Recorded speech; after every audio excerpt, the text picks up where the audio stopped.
welcome back, you beauties. Thank you so much for joining us. Yes, we love talking sport at the start of a brand new week, but it feels like the sport at the moment has a different significance. And as the anticipation builds for the debut of the Netball World Cup here on South African terrain, both fans and players are on the edge of their seats.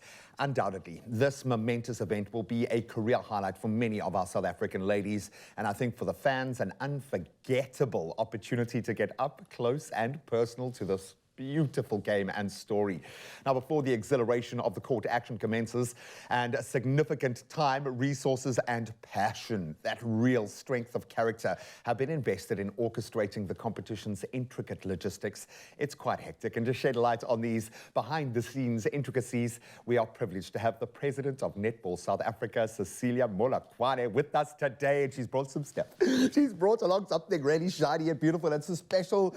Cecilia, thank you so much for being here. Thank you for doing this. How are you? Less than a week before the World Cup. Are you still sane? Are you still healthy? Put us in the picture. I'm healthy. I'm not sane. I'm anxious because it's the first time in 6 years that this is happening on African soil, let alone in South Africa. And we've been part of this World Cup from 1963. So I'm anxious because I don't know what's going to happen, and I anticipate a lot of things to happen. As you should. And we want to show the world that South Africa can do it, and we have done it before with the rugby, we've done it with the cricket, we've done it with the football, and many other sporting codes that people don't even know that they hosted the World Cup. But this time it's women leading. Women leading, because all the time it was rugby is men, football is men, cricket it's is the men. firm. It's the firm. You understand? Now so the firm is changing. This is our time. Give it to us. I'm so glad that you started with that as our port of departure, because it feels like the significance, the gravitas behind women's sport right now, it's a quantum leap forward. We saw it with the cricket that we hosted here in South Africa. The television numbers were off the charts. There was so much momentum. Do you feel like you're doing this for the sporting code? Do you feel like you're doing this for the young sporting girl? What drives you to survive all of the insanity in the eye of the storm right now? Where does the passion come from? Knowing that we're changing the narratives, and knowing that I'm part of those people that are changing the narratives, because when me and you at our age were playing, nobody cared about women's sport. So we're saying women are also players. In football, they all play 90 minutes. In netball, we all play an hour. So to me, it's if we can all be on a football field and play 90 minutes, like the Banyana played with Sweden yesterday. Beautiful. I mean, it means what is the difference between the one that is playing 90 minutes being a female and the one that is being a male?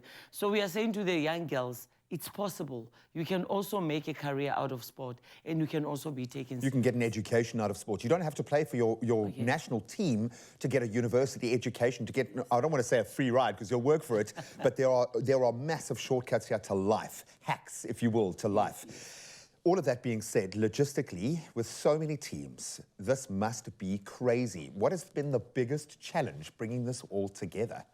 The biggest challenge, I'll tell you, is corporate world. Really? They don't believe in women's sport. Not yet. Yeah, not yet. There are those, I mean, we have to say thank you to Spa. For sure. You know, they've been there for a while. I've always said they are good for netball. When they even know, all of them, I said, Spa is not good for you. It's good for netball. I always say thank you to Telkom. They say, Telkom, leave your monat. I say, no, leave your netball. Because they believed in us when nobody believed in us. And they said, we want to be there for you, and we want to make this a reality for you guys. So to me, the biggest challenge is the corporate world, because money. Money. And for you to do anything in the world, it's about money. Well, TV is money, and the two work hand in hand, and the professional era of women's sport feeds in and out of TV. So it's this little balancing act that we've got to get right. How do you prepare for the performance of our Proteas? How do you work around that? Do they have to win this thing for this to be a success?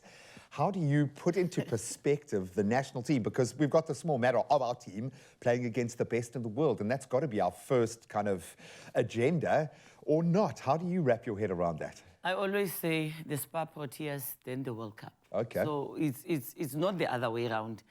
Firstly, the girls have to perform, then we have to deliver the best Netball World Cup. So to me, we have taken care of the girls. Never like, I don't think there's a Spa Portia team that has been taken care of like the one that we have now. Because I was with them yesterday. I mean, the girls are in such good spirit. I couldn't believe, because some of them, I've never seen them laugh as they were laughing.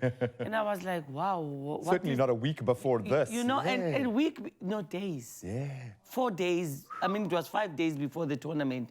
And they were laughing and having fun, because they were wearing other pants yesterday, other shorts. And they were like, see us fly. And I'm like, are you really flying? It's like, President, see us fly. And when they say that, you know that the girls are ready. And we have prepared them. I mean, our Project Victory, there's Project Victory that started 2 years ago to prepare this team, to make sure that when we go on the 6th of August, we really end up on that medal podium.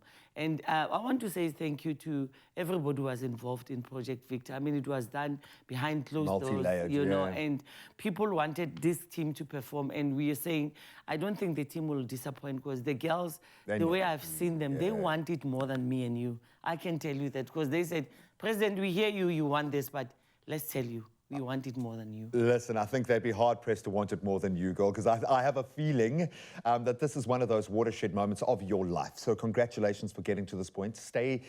I know you're not going to stay sane, so just stay strong through this final push, but you've done it. The nation is behind you. The games are sold out. We are ready to see you deliver, and it looks like you're going to do just that. And, of course, the ladies will step up, because that's what they're made of. Cecilia, thank you so much. Break a leg this week. Break a leg, and just everything that needs to fall into place, let it fall into place. Of course, most importantly, our ladies dominating and do what they deserve, and that's earn their seat at the head of the table. Cecilia, thank you so much for joining us, and all the best of luck. I always say, when you want a job done, send a woman. It shall be done. Exactly.